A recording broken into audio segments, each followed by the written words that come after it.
conversa. Gente, falando em vagabundo, vamos falar do Lula, né? É o seguinte, o Lula continua a caravana da canalice pelo Brasil, a caravana da farsa, dizendo que é candidato. Ontem ele falou mais uma vez, dessa vez em Vitória, dizendo que é candidato sim, que o mercado vai ter que engoli-lo de qualquer forma, que ele está sendo perseguido por uma ditadura, né? Que ele está sendo torturado pela justiça e que ele vai ser candidato e ponto final, né? O que Lula não está contando, que eu contei ontem para vocês, né? Ontem a situação do Lula mudou, tá? A situação do Lula mudou ontem com a conclusão do voto do relator do caso do triplex lá no Tribunal Regional Federal da 4ª Região, tá? Então eu já te contei que o Javier Neto concluiu esse voto, já tem vídeo aqui pra você, tem vídeo no meu Facebook, mas o que isso significa? Por que a situação do Lula mudou? Se todos nós sabemos que, obviamente, o Tribunal Regional Federal da 4ª Região condenaria o Lula e o voto do relator é pela condenação. Apesar do voto ser mantido em sigilo, aquela coisa toda, o voto é pela condenação, tá? Assim como o Sérgio Moro condenou, o voto do relator é pela condenação. Muda porque os prazos mudaram. Como o Javier Neto foi muito rápido, né? Por ser um processo complexo, né? Ele foi rápido, 100 dias é rápido. Isso acelera todo o procedimento. Isso já está na mão do desembargador, revisor, né? Depois disso vai passar pelas mãos de um terceiro desembargador e já vai para votação. Isso significa que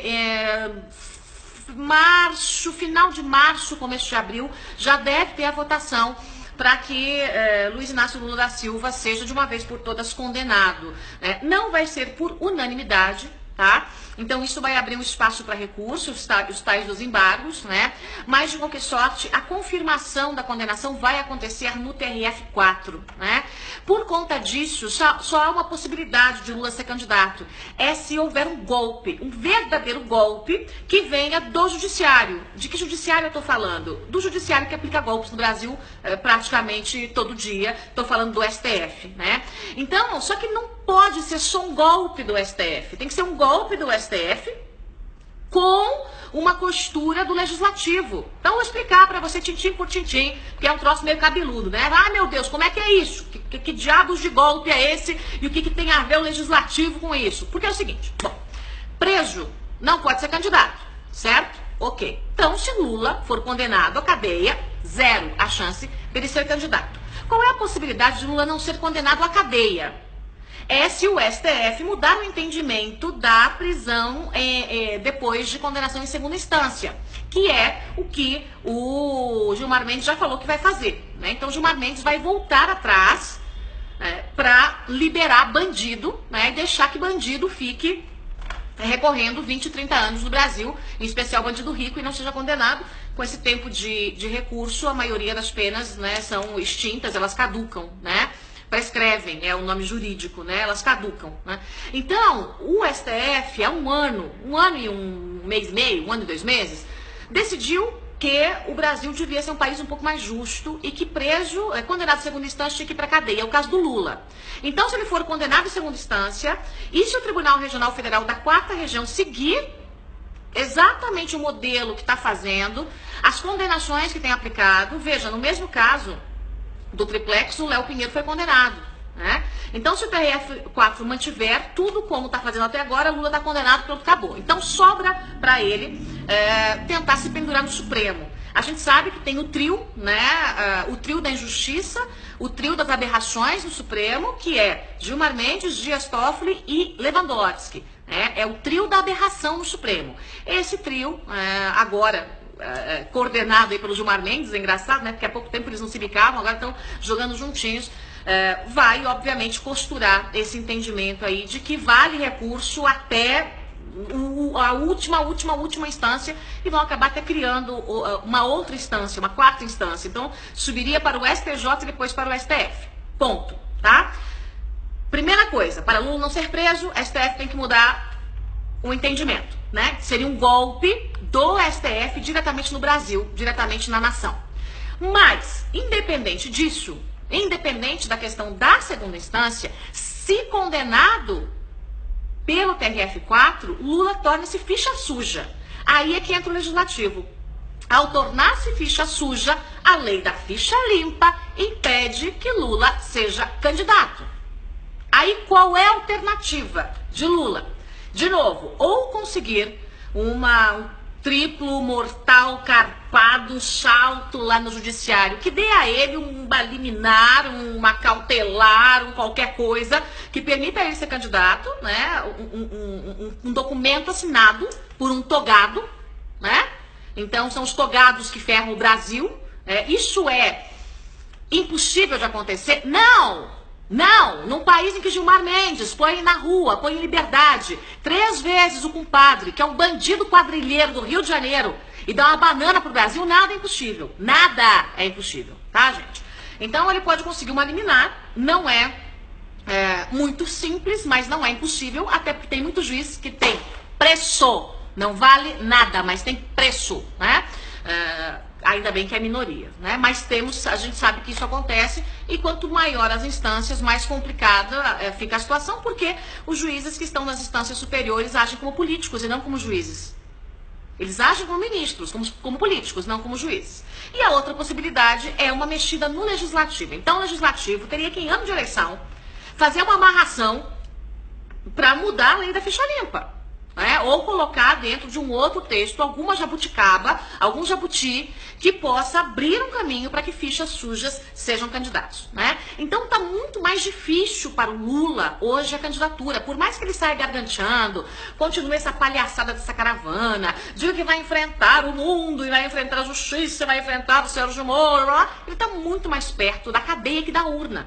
A cada dia ele está mais perto da cadeia, né? A contagem é regressiva. Tic-tac, tic-tac, tic-tac, Lula vai ser preso. A não ser, repito, que haja um golpe do STF orquestrado contra a nação, a favor de Lula, né? E também um golpe legislativo para que se mude a lei. Então tem que mudar tudo. Tem que mudar o entendimento do Supremo e tem que mudar a lei da ficha limpa, né? Muito difícil a situação para Lula, cada vez mais difícil, porém num Brasil em que bandidos são privilegiados, em que bandidos têm a parceria de parte do judiciário, em que bandidos comandam o legislativo e executivo, nada disso é impossível, né? É apenas muito difícil. Então hoje Lula está cada vez mais distante dessa candidatura, né? Outra notícia importante, tudo explicadinho, né, gente? Entender, né? Mas ó, não dá para fechar o olho, tá? Olhinho bem aberto, porque tudo é possível nesse Brasil, né? Então o julgamento do Lula acontece certamente antes da campanha eleitoral. A gente vai ter aí, a depender da decisão do Tribunal Regional Federal da 4ª Região, a possibilidade dos embargos, dos recursos, e a defesa do Lula vai tentar jogar no STF, já está jogando no STF, para que a prisão em segunda instância caia. Enquanto isso, no Legislativo, eles também tentam colocar algum jabuti numa legislação para permitir que fichas sujas sigam em frente na campanha eleitoral. Outra notícia importante é que o PMDB, quer dizer, importante, mas óbvia, né? O PMDB fechou questão em torno, né, da reforma da Previdência e diz que já tem maioria para passar a reforma da Previdência. Quem deu essa declaração foi o líder do partido, Baleia Rossi. Não é assim uma reforma da Previdência, uma reforma maravilhosa, uma reforma que vai cortar os privilégios da alta casta do funcionalismo, uma reforma que vai impedir que essa gente se aposente, né, com 30, 35 mil reais e fique pendurado aí nas nossas costas, nas costas dos mais pobres, durante muitos e muitos anos, 20, 30, 40 anos. Não é essa reforma, uma reforma meia sola. Uma reforminha mais ou menos, né? Porque a reforma inicial, que foi a reforma proposta pelo governo, reforma boa, proposta pelo governo do Michel Temer, era uma reforma para economizar 800 bilhões em 10 anos. Não é nem... É uma economia, digamos assim, para impedir que o rombo cresça, né? Não é para zerar a Previdência, não é para ficar no azulzinho, não, continua no vermelho, mas só impediria que o rombo crescesse. Depois a reforma, mexeram no texto lá na Câmara, a economia seria de 600 bi. Depois a reforma morreu.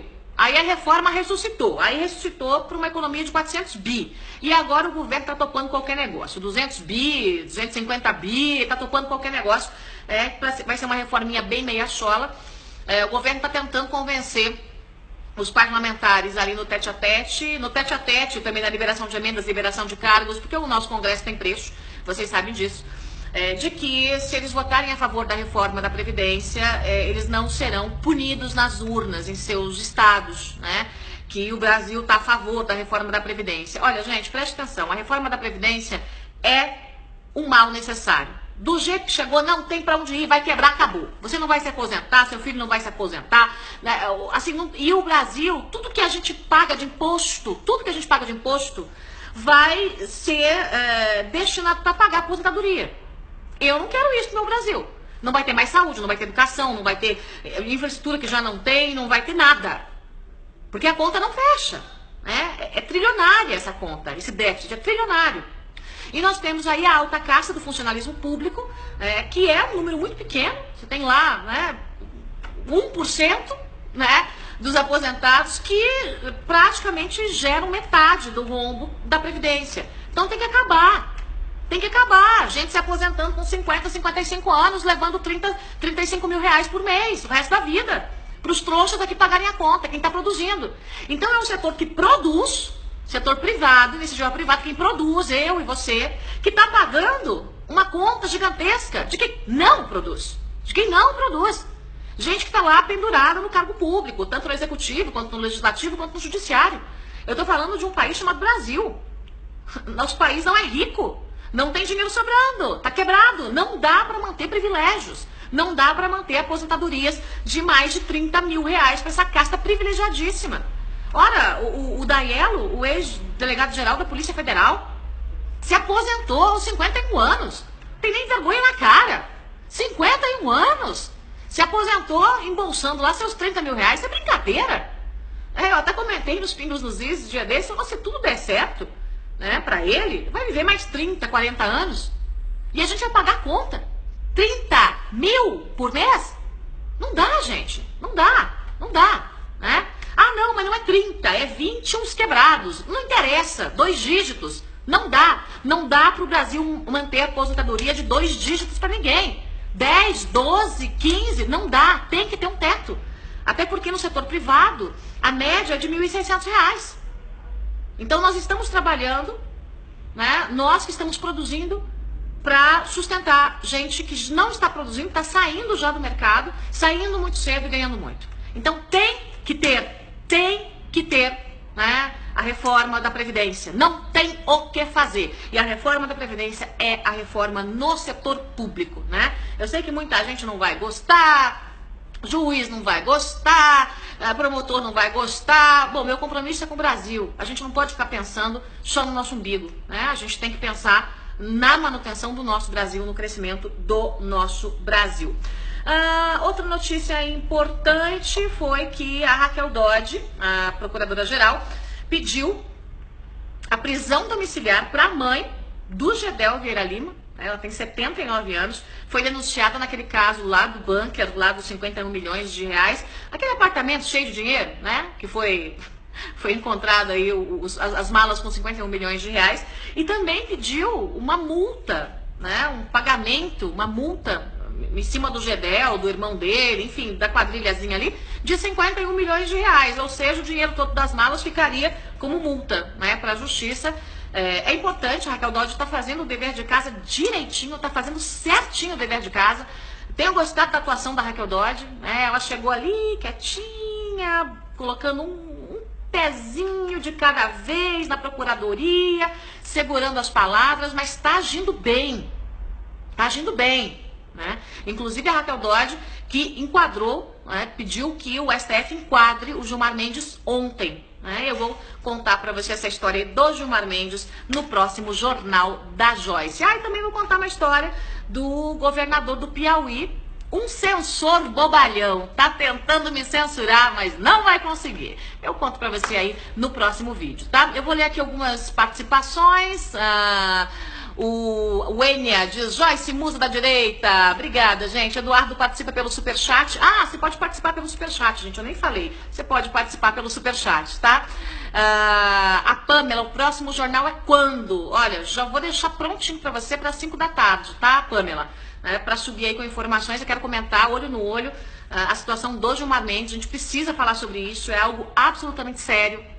Não dá mais para ficar engolindo o que o Gilmar Mendes está fazendo. Ele já passou de todos os limites, né? Com as atitudes criminosas que tem tomado, usando da toga, né? A Andrea diz, Joyce, I love you, obrigado. Amarildo diz, adoro você, eu que adoro vocês. Danilo, ninguém te cala, manda um oi para Ribeirão Preto. Oi, Ribeirão Preto, tudo bem?